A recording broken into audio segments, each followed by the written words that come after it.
let's discuss that further with Tony Gosling, historian and investigative journalist, joining us from Bristol. Mr. Gosling, thank you for coming on.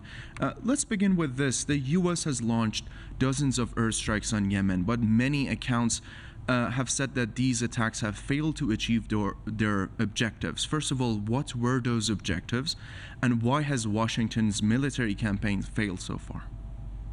Well, the objectives to just destroy the country, deny the country to anybody, disrupt it, kill. So that's the objective.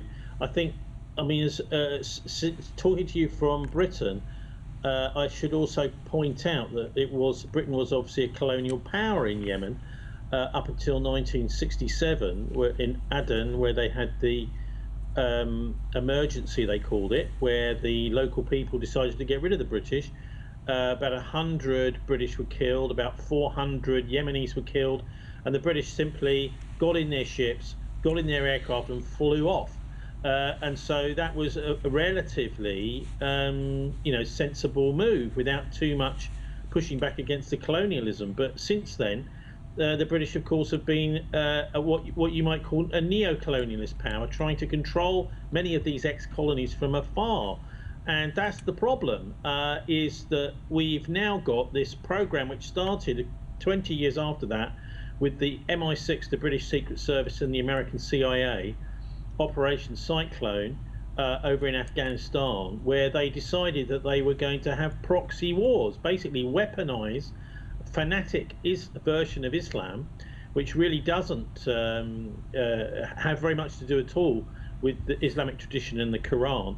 They would weaponize these and start proxy wars, which is what they've been doing ever since.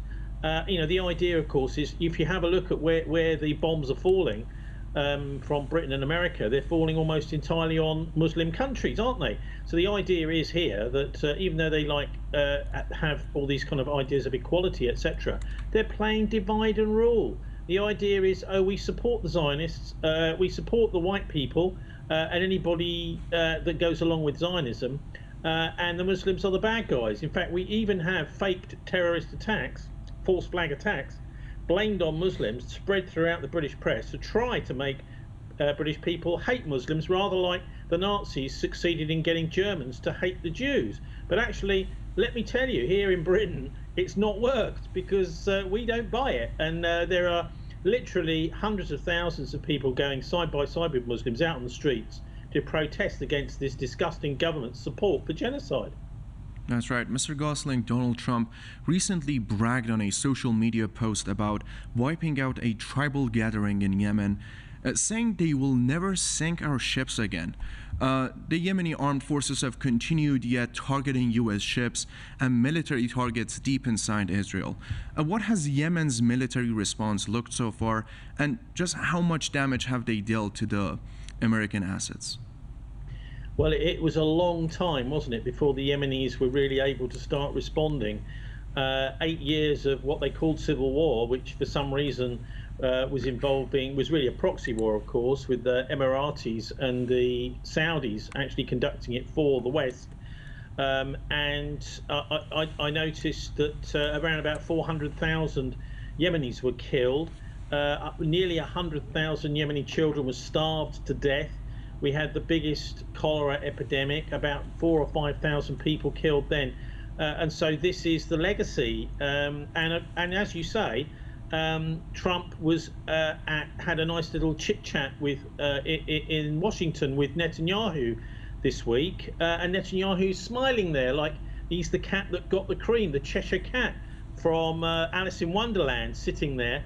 And so you can see that there is a horrific proxy war going on, and the schools and hospitals in Yemen, and it's actually, I salute the Yemeni people for standing up to this disgusting slaughter that's been going on, and finally being able to start to hit back. Obviously, they're facing enormous odds over there against these superpowers, but it's a brilliant thing to see. Of course, we're not seeing any of this on the British and most European television. I'm not sure about the United States, I doubt it, because of the massive amounts of propaganda that we get fed And much of the interesting and important news like this, which is about the deaths of hundreds of thousands of people, they don't even talk about. And by the way, the internet website BitChute was today closed down in Britain, so I can upload interviews to BitChute and content that I'm recording as a journalist here in Bristol,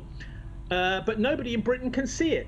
That's the extent to which the censorship is going on in Britain, on the mainstream media news channels, and also, of course, now on the internet with the disgusting online safety bill, which is supposed to protect children, but it penalises broadcasters on the internet who are putting out the truth.